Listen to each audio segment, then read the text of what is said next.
Greetings, Local 107 members. My name is Arturo Delgado. I'm the business manager for Labor's Local 107, the union that you're a part of. We do cover the entire state of Oklahoma. This particular video is addressed for the food service workers at Fort Sill. There's a couple of things that we wanted to go over with you guys on this video, and it's to kind of educate you not only your rights, but some of the main issues that we're coming across in the last couple of months. So we'll start off with attendance. Please be careful. When you're hired in, you're notified that attendance is very important, not only because they want you there, but they want to be able to feed the soldiers. Just as a fun fact here, tardiness, when you have too many tardiness, they can actually turn into a absent. So even though you're tardy, it can ultimately lead up to absences, which when you have 8 or more absences, the company has the right to terminate you. The reason we're bringing this up is because a lot of our counselings that we've had over the last few months have to do around attendance, whether someone's getting suspended for attendance or ultimately let go for attendance. A lot of times we're not able to argue those because it's in black and white. Now, a couple of things we wanted to address: if you're actually taken off because you're using sick time, please be careful. Whenever you do that, make sure you notify the proper folks that you are taking this because of the sick time. And here's why. One, for every 30 hours that you work, there's a 1 hour setback for your sick time pay. So you've been there a few months, you've been there a few years, you've got some time in there, you got a fever, you're taking off a sick day. Not only does that sick time backfill your pay for that day, but what it also does is it gives you a layer of protection because you're actually taking off because of an illness, not because you're just calling in absent. So be careful of that. The other thing is make sure that you follow up with the paperwork regarding that sick time. The other thing is the proper protocols for taking off with the company. They're doing what's called a easy text line. So you may text your building manager, your assistant manager, but keep in mind when you're hired in, everybody is being told to use the easy text line. It's not for phone calls, it's for text. My name is Joe. I'm not coming in today. I'm sick. I got a flat tire. Whatever reason that you have, make sure you text them. Put your name, your building number, and why you're off. Again, you're welcome to reach out to your building manager so they're aware of it, but the main office needs to know who's off and why so they can keep track of that. That text number, again, it's only a text, is 580-257-5858. You cannot call them. Don't try to call this number. This is simply a text when you're not coming in. Job postings. Again, these items are coming up because people are asking us or they've become part of our concern when we go to counseling. The company is required to post any openings in any buildings throughout the buildings, and they have to keep them posted for 7 days. So if a first cook position comes open, they have to post it somewhere where everybody either clocks in or a bulletin board in the back, wherever they post these jobs in every building, and I know it's different. You have 7 days to write your name on there. Now, just because you're a second cook, just because you've been there 14 years, doesn't mean you automatically get that position. There's a lot of factors that can go into play here. When everything is equal, seniority shall prevail. What does that mean? That means that if I've only been there a couple years, but I show up on time, show up every day, have no issues, no write-ups, no bad attendance, and I really want this position, and my skill level has escalated to the point where they're going to consider me as that, but you've been there longer time, but you're not responsible coming in on time. You call in a lot for whatever reason. They don't deem you as someone responsible enough to take that role. They may not select you as the next first cook. So there is a lot of factors that go into play. When we get the phone call going, hey, I signed up for a first cook and I didn't get it, one of the things we start asking is, what does your attendance look like? Do you have any write-ups? Do you have any issues? What issues do you have? We can call the company and request your files to see what's in that file, to see what kept you from moving up to that first cook. So don't automatically think seniority is 100% giving. The other thing is we're coming again up to Exodus. Guys, I'm going to stress this out tremendously. The company's pushing to make sure that everybody's got a good number. Whether you come into the office and give them the good number, where you do it on Paylocity and update your number. When they start laying people off here for the holidays and they start calling people back, if they can't get a hold of you, that's not their fault. That's your fault. Please update that information not only with the company, but with us, the union. When you started this job, you may have been renting an apartment. Now you bought a house. Well, you forgot to update that with us, the union and the company. So guess what? When they call you back from Exodus, they can't get a hold of you. That's not their fault. That is your responsibility. On our part, is good to have updated information because we'll do mail outs, we'll do different things, or even when we're reaching out to you guys for these scenarios, we can't get a hold of you either. So that falls back on you. Please be vigilant in doing that. Again, you can update it on Paylocity. You can go to the office, but don't forget about us, the union. We want to make sure we update your information: phone number, address, email, etc. The other thing is members being disciplined. Article 9, Section E, it states that the members will not be disciplined in public. So if you're on the line, you're on the fruit salad bar and something happens and maybe you're not doing something properly, if that building manager, that assistant building manager comes up and just starts screaming at you or just comes talk to you very disrespectful in front of soldiers, in front of other members, that is not the correct way for them to do that. They're supposed to take you somewhere in the back hallway, somewhere quiet, somewhere private, preferably their office, and say, look, you can't do it this way. You've been trained to do it this way. You have to follow these protocols.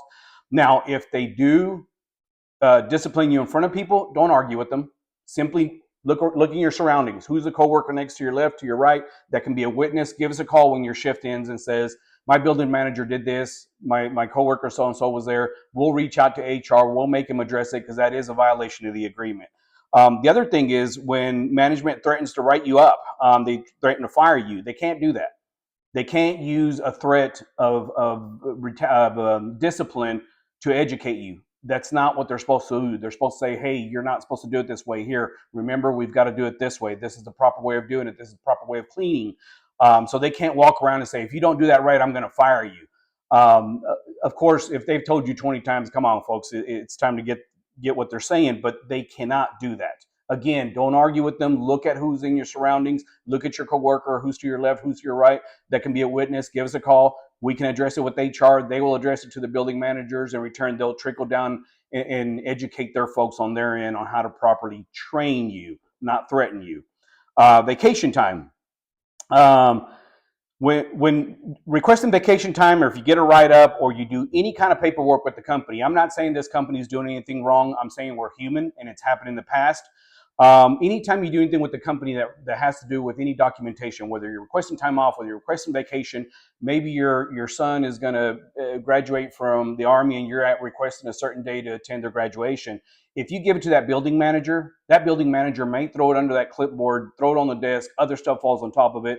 They forgot to turn it in. And in your mind, you think they've already done that. Now, this has actually happened. Request a copy when you give it to them. Take a picture of it before you give it to them. This has happened where someone has taken a picture. We go to HR and say, hey, they turned it in to their manager and their manager didn't follow it up. That's not our fault. That's your fault. They're able to fix it. They're able to adjust because you have proof. This is when you get write-ups. This is when you're asking for vacation. This is when you're asking for anything to have to do with the company. Ask for a copy, take a picture, whatever you do, as long as you have proof. Union breaks. This has been a topic of discussion. So yes, union breaks are incorporated into the union agreement. We're not asking for a favor. This is something the company's already agreed upon. Now, let me elaborate. If you work a shift of 4 hours, you're already granted a 15-minute break somewhere in the middle of that shift.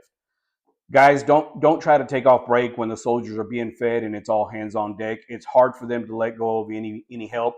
But we did sit with management. They did say there is some times in between.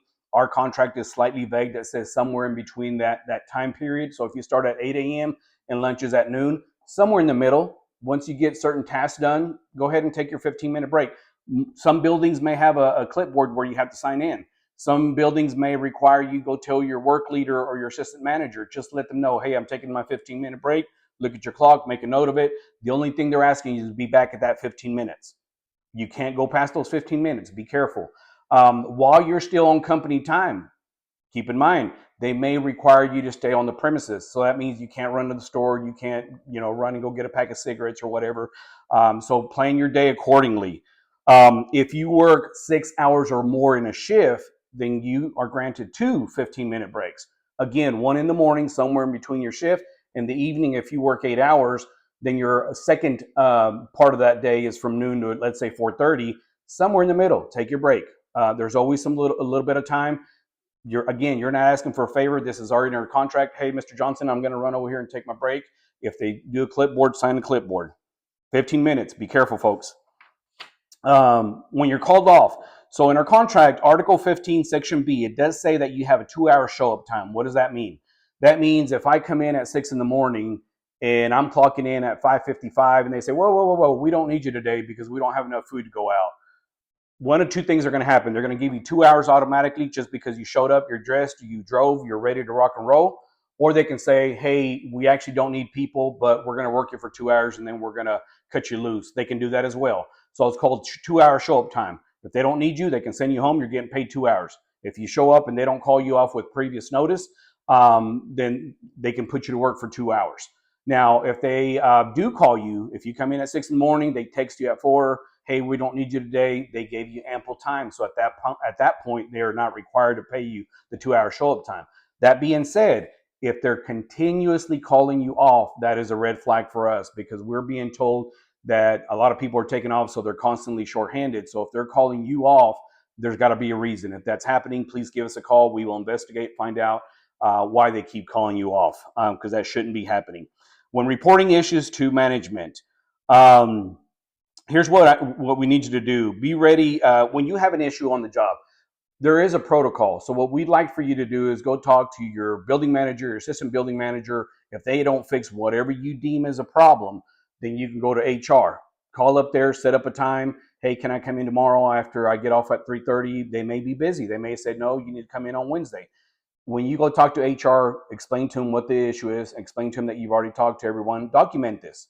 If you got a notepad in your glove box, write it on there. I've talked to this manager on this date. I talked to this assistant manager on this date.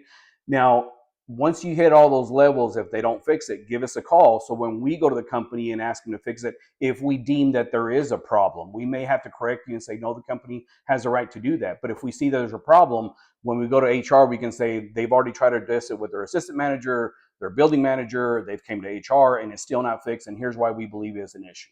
So that normally is very helpful if you follow those steps. And plus, it's a protocol. Now, at any time, you can call us. You don't have to follow those steps.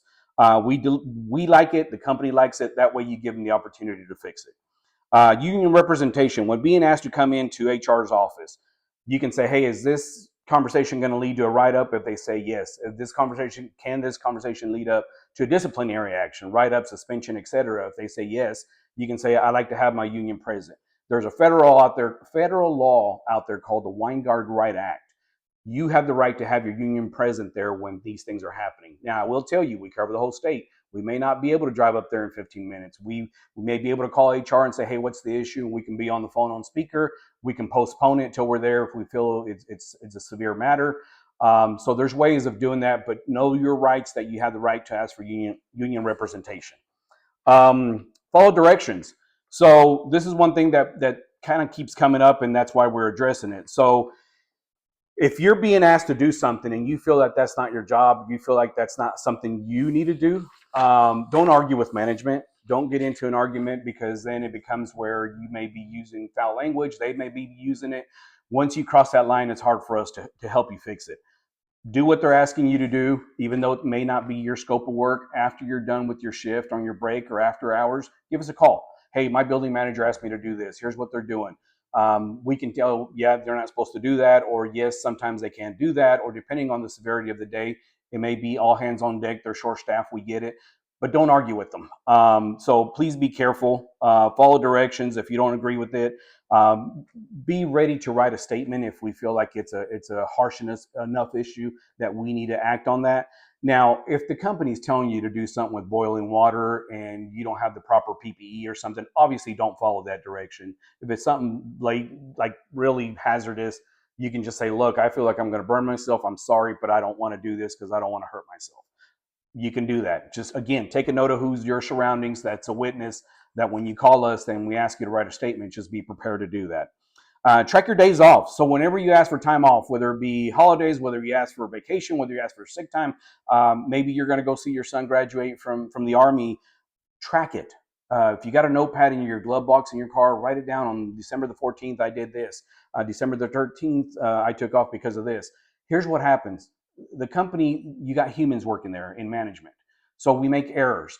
So if you request some time off. They do it. They let you take it off. We'll do the paperwork later. Somebody may have wrote it down as an absent because they can't find the paperwork. But if you can prove it, we can take that absent because it was approved. So we're simply saying accountability on yourself. Track it because that helps us if you get in a pickle on how to prove that you did request that time and it was warranted. So seniority.